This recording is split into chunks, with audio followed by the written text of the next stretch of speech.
We could totally use some good news right now. Yeah, I know, right? Like, Forsberg's totally not going to be able to get enough goals to break Leguan's goal record on Rene's retirement night or during the Stadium Series unless he goes on a tear. And the Preds totally aren't going to hit 500 franchise home wins until April now, probably. And watch Corey Perry totally score a hat trick in the Stadium Series game in front of 60,000 people.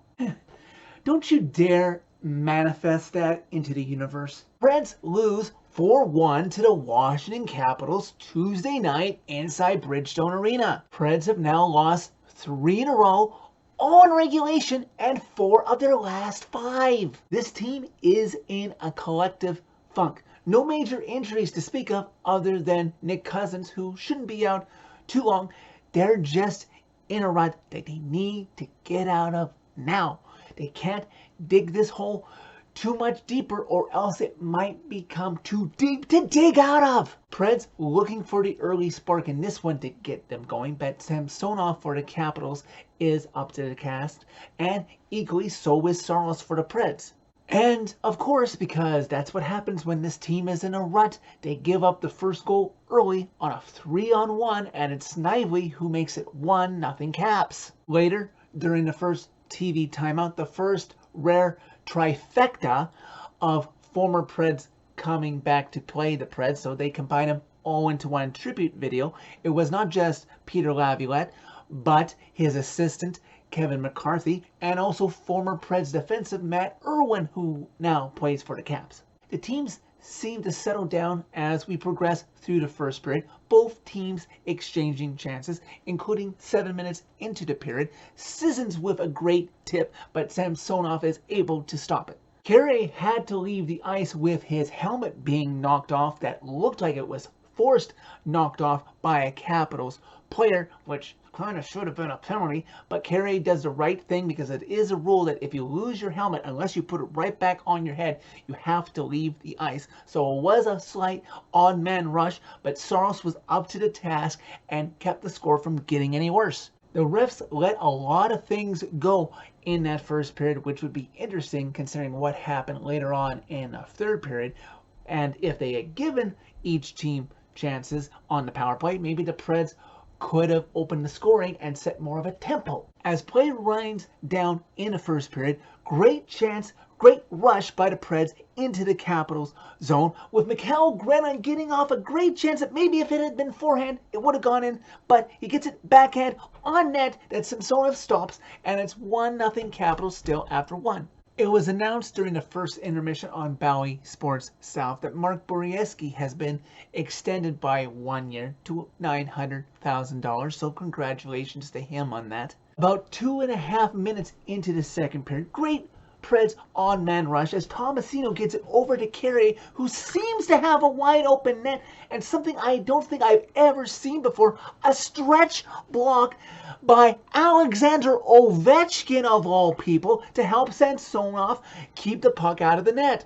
Later, Matt Duchene with a great generated opportunity, but he can't beat Washington's goalie. Preds kill off Washington's first power play of the game, so that's a positive because you know where the puck is going to be if there's an open lane for it, and that's to number 8 in his office. Teams would then proceed to trade odd man rushes, the Caps trying to take a stranglehold on this game and the Preds trying to climb back in it. So many odd man rushes, so many golden opportunities for the Preds to climb back in this. About 12 minutes into the second period, you've got Granlund to Duchene, back to Forsberg, and he can't beat Samsonov, who seems to be getting a little puck luck, part talent. Preds keep working, and they would draw their first power play of the game, trying to tie it up. But next to giving up a shorthanded goal when you're on the power play, the next thing you don't want to do is take a penalty to reduce the remaining time that you had, and that's what Granlund does. And it's Forsberg's turn, just about 4 minutes left in the second period, desperate to climb a little bit closer to number 11,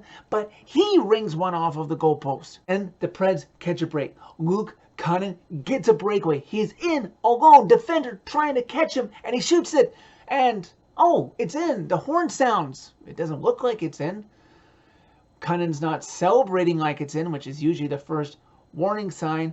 And yes, it was premature celebration thanks to the goal judge behind Samsonov's net. It did not cross the line. It hit the crossbar and stayed out, still 1-0 Caps. Can the Preds finally buy a goal after almost 3 full periods without scoring one? Preds desperate to tie this game in the last remaining seconds of the second period, but Samsonov is not giving them any space of an empty net to shoot out, and despite outshooting the Caps 23-20 after 2 periods, they still trail them by 1. Early in the third, the Preds are still hungry. They can feel a goal coming. Josi has a great chance in the first minute or so of that period, but he hits the post again. When are the Preds finally going to catch a break? Don't you want to go to your home? Go to your home. Go in the net. Well, ladies and gentlemen, that is what I was actually thinking in that moment when it was 1-0 Caps. So that's why I relayed it here. And apparently it worked, because you've got Roman Josi with about 2.5 minutes into the third period, who carries the puck like he always does from the point, driving into the zone to the net, and he gets a shot off on Samsonov, and it's stopped, and he goes into the corner to collect the puck, and he collects it, gets real good control of it, sends it to the front of the net, and number 47, Michael McCarron, of all people, who gets tied up, and he falls, but he is able, the presence of mind, to get his stick, and he reaches and whacks away on it, gets it into the net. Of all goals to tie the game, the Preds have finally tied it 1-1. But unfortunately, that tie wouldn't last very long, as 44 seconds later, the play is in the Preds zone. Hathaway is tied up, and no one is covering Jensen for the Caps, and he has all day to figure out how to score on Saros, and he does, restoring the Caps lead, now up 2-1. And then things go from bad to worse, as Yakov Trenin gets called for tripping John Carlson.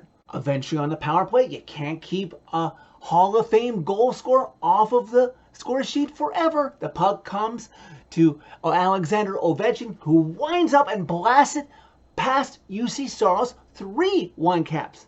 Preds fans will say to me, or any other opposing fan base will say to their fellow fans when this happens, is why not just cover Ovechkin in that special spot of his on the power play?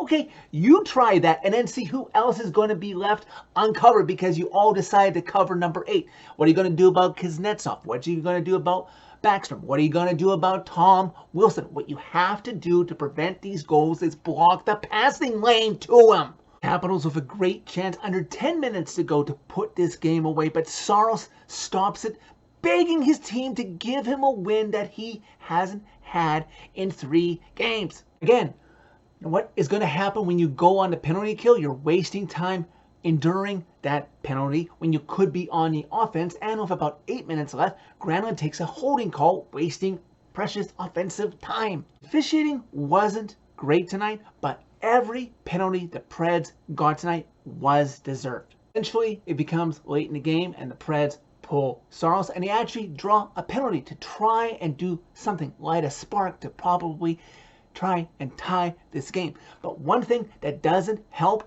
when you're on the offensive, down some goals, and with your goalie pulled, is the dump and chase, because you risk not being able to control the puck, because as soon as they get it, they can just shoot for the open net. Preds can't get any sustained pressure, and of course it's Alexander Ovechkin, his second of the game, who puts this one to bed. Caps win 4-1. I guess the one thing I can conclude after saying everything I have about this game is that there is still light at the end of the tunnel. You hate to use this as an excuse after a loss, but from this 3-game losing streak of the Preds, this is their best loss in a positive sense. They outshot the Caps, they out-hit the Caps, and they won the majority of the face-offs. This game, the puck for them just found the iron more than the back of the net for them. They have 1 game in the next 7 days, an entire week. Don't get rusty. And that 1 game that they do have is in Carolina on Friday night. They haven't won in Carolina in a long time in the regular season. They have all those walk-off wins thanks to Ryan Johansson in the preseason. I think they're due. So that's it for this video. Thank you very much for watching. As always, click like if you liked this video. Click subscribe if you really liked it. You can find my social media by clicking on the channel name. Tell all your friends about Predemption. Keep at it, Preds. You'll find that next W.